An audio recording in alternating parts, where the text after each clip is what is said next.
Salamat sa Panginoon at humabay yung update namin para short na lang yung mensahe ko. Nandyan na rin yung mensahe sa update. Okay, but let's all stand. Tayo po itumayo. Psalms chapter 9 verse 4. Basahin po natin ng sabay-sabay ang Psalms chapter 9 verse 4. Nandiyan na po kayo? Okay, let's read this together. Verse 4, Psalms chapter 9, verse 4. Verse 4, For thou hast maintained my right and my cause. Thou sittest in the throne judging right. One more time. For thou hast maintained my right and my cause. Thou sittest in the throne judging right. Let's pray. Father God in heaven, thank you for this opportunity, for giving me this privilege, Lord, to preach your word. I pray that you work in our hearts, that help us to have your wisdom, knowledge, as we learn your words, and that you use me in a special way and continue bless this church. I know that they were tired, and we were in the midweek time. But I pray, Lord, that you continue to give them strength and that you heal those not feeling well. I pray that you would heal them and continue to be with them. Thank you, Lord, for loving us, for your grace and mercy. In Jesus' name we pray, Amen. Be seated. Yung pastor po na yan ay dati po siya ay hip-hopper, kaya may tattoo. Noong panahon na yan ay nandun kami pinasyal kami kasi sa lugar kaya ganyan yung suot niya. Pero pagdating sa church yan, talagang naka-Amerikano yan. No? But thank God na siya po ay talagang na-win. Tapos ini-interview ko siya, kinakausap ko kasi baka ano lang naman to, tawag dyan, baka hindi naman talaga genuine yung conversion niya. Pero sabi niya, doon ko nalaman na siya ay nalaman niya talaga yung katotohanan na talagang Baptist talaga siya dahil sinabi niya na mahilig sila sa kape at mahilig sila sa fellowship. Kaya talagang Baptist ka. Tunay na Baptist ka. Okay. Ang sabi po dyan sa Psalms chapter 9 verse 4, For thou hast maintained my right and my cause. So number 1, He ruled in favor of His rights. We're talking about God here, the omnipotent, omniscient, all-power, all-knowing, every-present, the immutable God. At sabi po dyan, the word my right, the Bible says my right. He ruled in favor of His rights. Kaya siya dapat ang masunod sa buhay natin. Patuloy po tayo sana na sumusunod sa gusto ng ating Panginoon, hindi sa ating kagustuhan.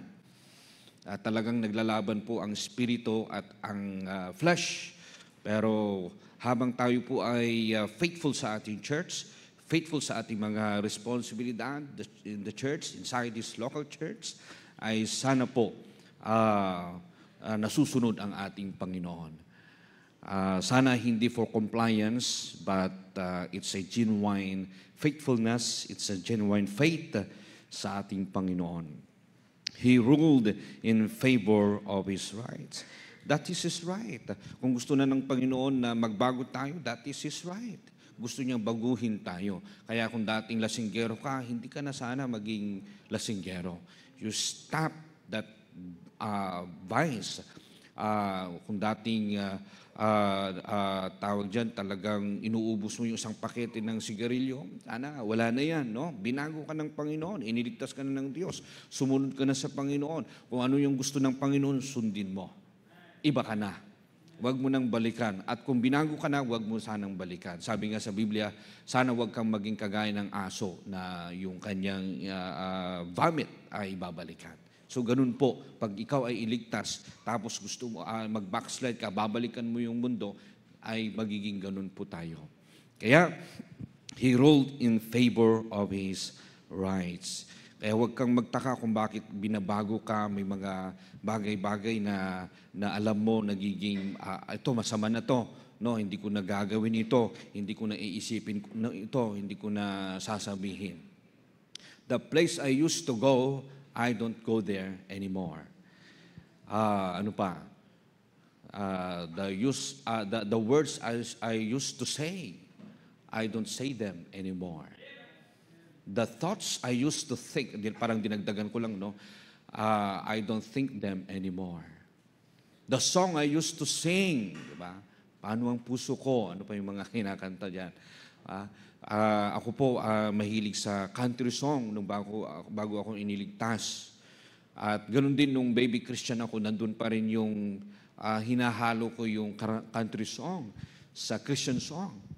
But nung ako po ay natuto sa talagang, alam mo yun, magiging yung high standard ng patungkol sa music, ay salamat sa Panginoon, hindi ko na naaalala yung mga favorite country song ko. Tulad ng mga kanta ni Alan Jackson, di ba? We are from mountains, kaya mahilig kami sa country song eh. Yung suot namin nung high school kami, yung mga slacks namin, ambil. Ba? Ambil. No? Ilang ano yan, 1990s ba yan? 1980s, no? Panahon pa ng mga Hapon, hindi naman. Mga 1990s or but God changed our song. God changed our lips. And God is keep changing us. And that is the power of the word of the Lord, word of God. Kaya he ruled in favor of his rights. Ano pa? The place, the things I used to see, di ba? Don't see them anymore. Binago na tayo ng Panginoon. At masakit talaga, pero kailangan nating i-give up yung mga kailangan na tanggalin sa ating buhay. Amen? Amen po? Opo. Sabi diyan, he ruled in favor of his rights. Anak ka ng Diyos.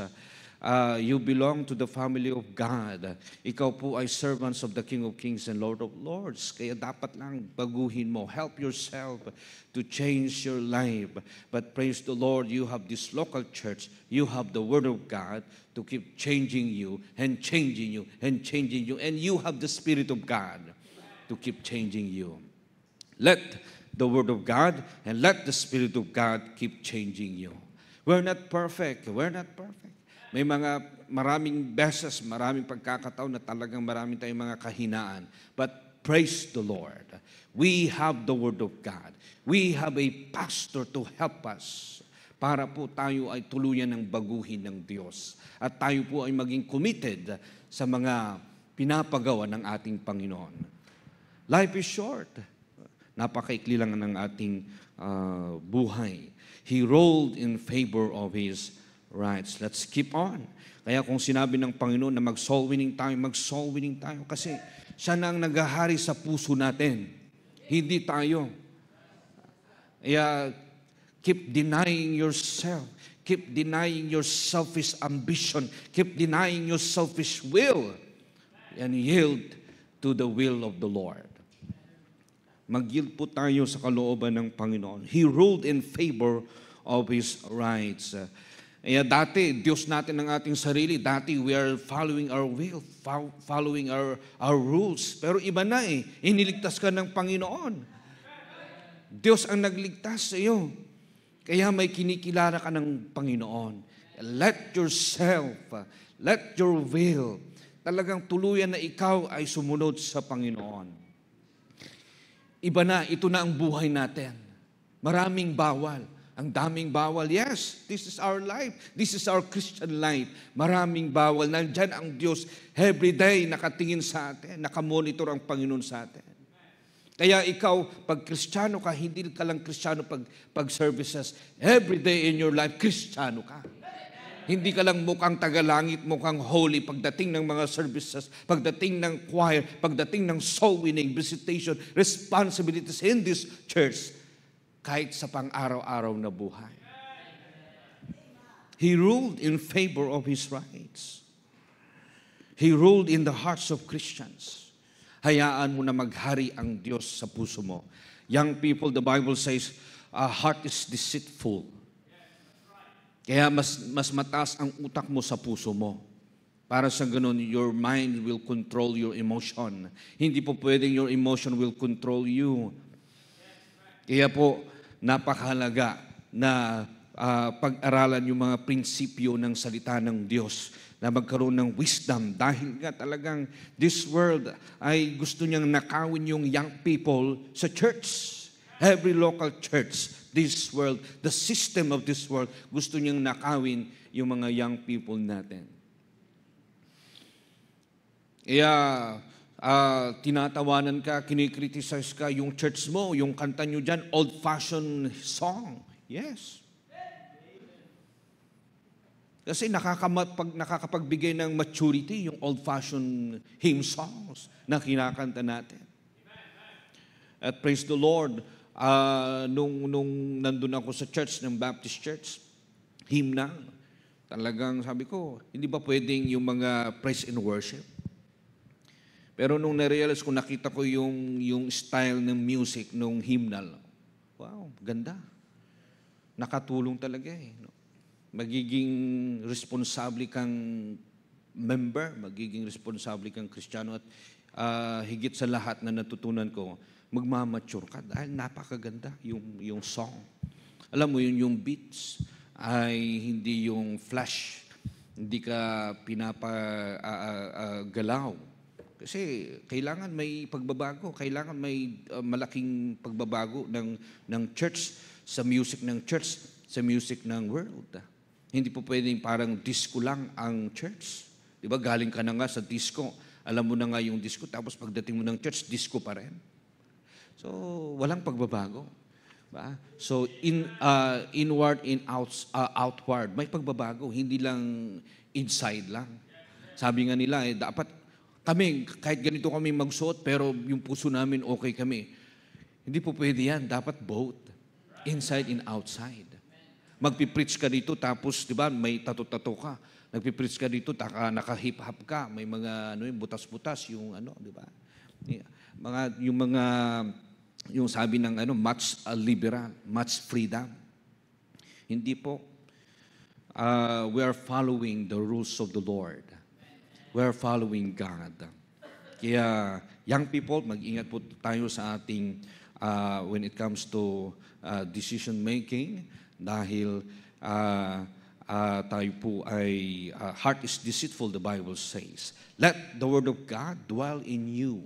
Let the Word of God dwell in your hearts. Kaya kahit anong mangyari, pagdating ng rapture, pagdating ng tribulation, talagang Diyos pa rin ang maghahari. Diyos pa rin maghahari. Sige lang, tawanan ka ng mundong ito, tawanan ka ng mga kontra sa Biblia, kontra sa King James Bible, kontra sa conservative, kontra sa holiness of the Lord, soul winning, visitation. Tinatawanan ka lang, tinatawanan tayo. But it's okay. Someday, somehow, God will rule. Maghahari naman ng Panginoon. Yung Diyos na pinopromote natin, they will see someday na totoo pala ang ating Diyos, totoo pala yung pinapangaral natin, totoo pala yung conviction natin, totoo pala yung pinaniniwalaan natin, totoo pala yung theology natin. He ruled in favor of His rights. Siya dapat ang masunod sa ating buhay. God bought you with a price. That is the price of the blood of Christ. Binili ka ng Panginoon. Kaya sabi nga, free salvation, pero magastos yung gagamitin mo para lang ma-reach out yung mga tao. Kaya don't give up on your giving. Don't give up on your commitment. Don't give up on your jobs na nakakatulong para lang ma-fulfill ninyo ang yung mga commitments sa church na ito. Building, properties, at lahat po, no? Nakakapagod. I work also, no? Nag-work din naman ako. Tapos sabi ko, yung pinaghirapan ko, nag-deliver ako ng LPG for 3 to 4 years para lang may pangkasal. Nag-ipon ako para lang may pangkasal kay Hana. So, nagtrabaho ako ng business, LPG. Sabi ko, tapos ibibigay ko lang sa mission, ibabalik ko lang sa tithes and other offerings. Kaya, naiintindihan ko na pagka you are supporting missionaries, tapos yung mga missionary parang sinasayang lang, no? Hindi binavalue. I understand that. Dahil naging pastor din naman ako for 11 years. At I'm trying to encourage and challenge our people to give. Tapos makikita mo lang yung mga missionary, parang hindi man lang pinapahalagahan yung mga sakripisyo ng mga members. But thank you for your sacrifice. Hindi nyo man nakita, hindi nyo man naging nakita yung mga details, but you just trust the Lord. You just trust world mission. You just trust the Great Commission. You just obey. Thank you for your obedience. Thank you for your sacrifice, for your love, for Great Commission. Yeah, sabi po dyan, he ruled in favor of his rights. The Bible says, my right. Kaya Christians, let Christ rule in your hearts. Maaaring sabihin ninyo, narinig ko na yan, and I let Christ rule in my heart. Pero baka ngayon, baka dahil may mga pangyayari, may kasalanan, ay napabayaan mo na maghari ang Panginoon sa iyo. Let God rule in your heart. Hayaan mo na maghari ang Diyos sa buhay mo, sa puso mo. Huwag mong hayaan na yung mga material na bagay, maging materialistic, ay maghahari sa puso mo. Be content. Basta mahalaga, kumakain ka. Basta mahalaga, may trabaho ka, may tulugan ka. Okay na yun. Hahangarin mo pa, magkaroon ka ng maraming bahay, magkaroon ka ng maraming sasakyan. Sana patuloy lang po yung soul winning natin para ma-reach out natin yung mga tao at sila ay ma-win bago sila maging politician at maging corrupt, di ba? Sayang naman yung bilyon-bilyon na binulsanan nila kung naligtas ang mga yon sa church na lang sana. Sa church na lang sana. Ang dami pang, sinesearch ko yung Google Map, ang daming Laloma Baptist, 3, nakita ko. Kaya wow, pag madagdagan pa, edi blessing at nakaka-encourage. Kaya let's keep winning souls. Let's keep giving tracts. Meron po akong kaibigan na naligtas sa pagbabasalan ng tracts. Yung question doon nakaka-intrigue. Kaya naging curious sa binasa niya. Napakaliwanag. Simple lang. Kaya naligtas. See? Kaya it's not in vain. Ultimo yung pagbigay lang natin ng tracts, hindi po sayang yan. Kahit nga yung pag-decide mo lang na mag-soul winning ka, magbigay ka, hindi sayang yan. Yung soul winning partner, mag-pray ka lang. Yung interest mo lang, hindi sayang po yan. Alam ng Panginoon every details. Every details, alam ng Panginoon yan.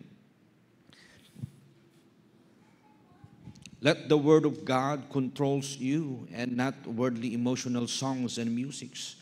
Don't feed your emotions with worldly rhythm and beats. Worship God in spirit and truth. Let's keep the church sacred and no, not disco. Let's keep the church holy and not a crazy place. Let's make decent.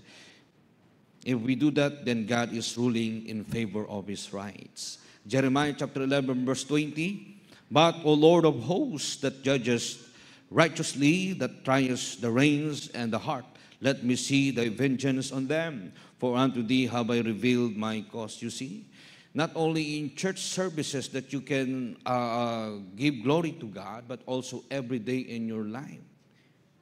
Possible that you can give glory to God. It's a privilege to give glory unto God. Not even it's not church services, regular days. Sabi po dyan, but O Lord of hosts, that judges righteously, that tries the reins and the heart. Number 2, He ruled in favor of His reasons. My cause, the word, my cause. Yung number 1, my right.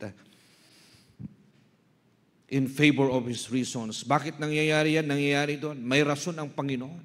Basta sumunod ka lang, makinig ka lang, mag-obey ka lang, gawin mo lang ang kalooban ng Diyos. Walang lugi, hindi ka talo, hindi ka lugi. Sabi diyan, He ruled in favor of His reasons. Basta may dahilan ng Diyos. Bakit ganitong nangyayari? Faithful naman ako, pero bakit ganitong nangyayari pa rin? Basta may dahilan ng Diyos. Micah chapter 7 verse 9, I will bear the indignation of the Lord because I have sinned against Him until He plead my cause and execute judgment for me. He will bring me forth to the light and I shall behold His righteousness. You see? Magtiwala ka lang sa Diyos. Hindi ka pababayaan ng Panginoon. Alam mo, mas alam ng Diyos kaysa alam mo. Hindi ata alam ng Panginoon bakit nangyayari sa akin to. Alam ng Diyos. Yung buhok mo nga, alam niya yung exact number ng buhok mo eh. Kaya alam ng Diyos. Basta isipin mo, ilagay mo sa utak mo, may dahilan ang Diyos. Bakit nangyayari yan? Bakit nagkaroon ng earthquake sa Cebu? Bakit nagkaroon ng lumabas yung corruption? Although matagal naman na yan, pero at least na-emphasize ngayon. Basta alam ng Panginoon. The Bible says, Thou sittest in the throne judging right. And then I will close the message in Psalms 35 verse 27. Let them shout for joy and be glad that favor my righteous cause. Yea, let them say continually, Let the Lord be magnified with such pleasure in the prosperity of His servant. Basta ang punto ng Panginoon, let the Lord be magnified. Kaya despite of the hardship, despite of the difficulties, let God be magnified in your life. Huwag mong sabihin na inabandona ka ng Panginoon, pinabayaan ka ng Panginoon. May dahilan ang Diyos. And that is His rights. Kung bakit you are facing those trials, those problems, because that is His rights. And that may reason, may dahilan ng Panginoon. Thank you, Pastor.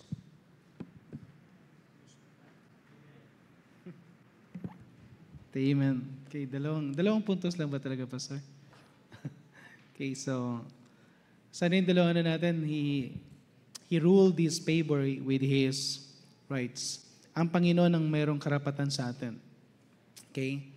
We know na wala tayong pwede ipagmalaki sa Panginoon. Ang Diyos lang ang talagang At i-connecta na natin ito sa John chapter 15. Puntahan natin John chapter 15 as we magpara sa ating invitation. Tapos yung kanyang reason na kapag may ginagawa ang Panginoon is meron siyang purpose. At kung titingnan natin, kasi pinaka-ano rin natin yung pinaka-theme natin this year about faithfulness and fruitfulness. Ang sabi sa Bible sa may verse 1 ng John chapter 15, I am the true vine and my Father is the husbandman. Okay, so pag makikita natin sa simulang-simula pa lang, who is the true vine? The Lord Jesus Christ. Who is the husbandman? God the Father. Okay? Kung makikita natin dyan na sa simula pa lang, bagamat ang pinaka-ano natin dito is yung branch, ang pinaka-i-concentrate dyan is paano yung branch magkaroon ng fruits. Pero tandaan natin na ang pinaka-simulang-simula talaga dyan is pag-aari talaga tayo ng Diyos at makikita natin wala naman tayong kakayanan mamunga without the true vine. Hindi rin tayo magbubunga kung wala yung husbandman. Yung mismong farmer, yung mismong magkakalinga. At kung may ginagawa ang Panginoon sa buhay natin, tandaan natin lahat ng bagay na meron tayo as a branch galing sa Diyos. So kapag mayroong nire-require ang Panginoon as His rights, no? Wala tayong karapatan na humindi sa Panginoon. Sometimes ang problema lang natin ngayon is nagigit tayong akala natin we could live without God in our life. And even sometimes tayo mga Christian, nakakalimutan natin na lahat ng mga bagay na meron tayo is galing sa Diyos. At kung meron siyang gagawin sa atin o meron siyang i-ask sa atin, sa totoo lang, wala tayong karapatang humindi because He is the vine. He is the source of everything. Source siya ng oxygen, source siya ng minerals, source siya ng water. Lahat ng meron sa branch galing sa vine. At kung meron mang ginagawa ang Panginoon sa husbandman ng God the Father, pag may ginagawa siyang pagtatanggal, kaya nakita natin and siguro yun ang magiging focus ng preaching ko rin later on. Natuwa lang ako dun sa preaching ni Pastor Stepon na last time, na nakakatuwa na yung yung vine is tumatagal pala ng almost 100 years. Na kapag nagtanim ka pala ng ubas, kaya pala dapat maganda yung gapangan kasi yung ubas, ano lang siya eh, mawawala yung sanga, papalitan, mag-ititrim lang, tapos magsasanga ulit, tapos magbubunga ulit. Pero yung vine pala is tumatagal ng ganung katagal. Na para bang nakakita na kayo ng ubasan? Na makikita nyo yung pinaka niya is hindi lang maliliit kundi makakapal na siya. Parang yung dragon fruit, nakakita na kayo ng dragon fruit. Kaya yung pinaka-plants ng dragon fruit, pag inaano yan, yearly yan na hindi na tinatanggal yan, dinidiligan until sa sign na mamumunga ulit, didiligan lang ulit. Pero hindi yan tinatanim ng nag-i-stay na yan. You just need to maintain. So ganun din makikita natin na may mga time sa buhay natin na pwedeng humaba pala yung buhay na yun at the same time ginagawa lang is just to be fruitful.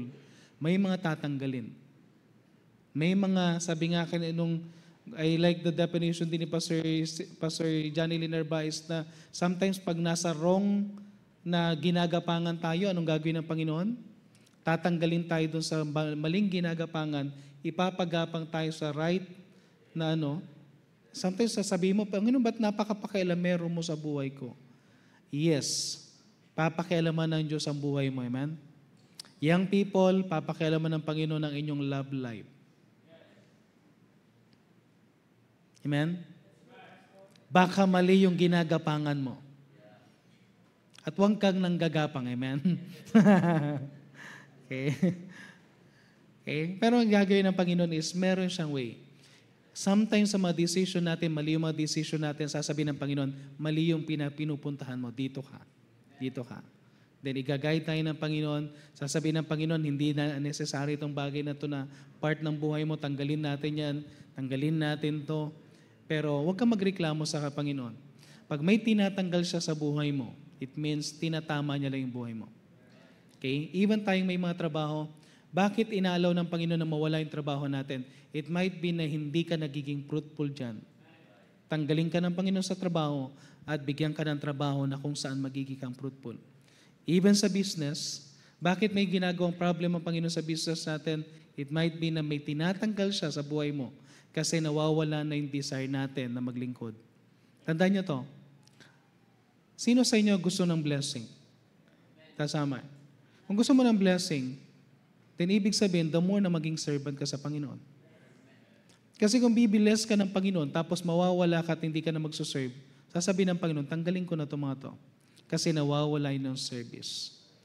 But if you are serving the Lord, the more blessing, the more nagsaserve ka sa mga Panginoon, the more na may binibigay ka because that is His reason eh.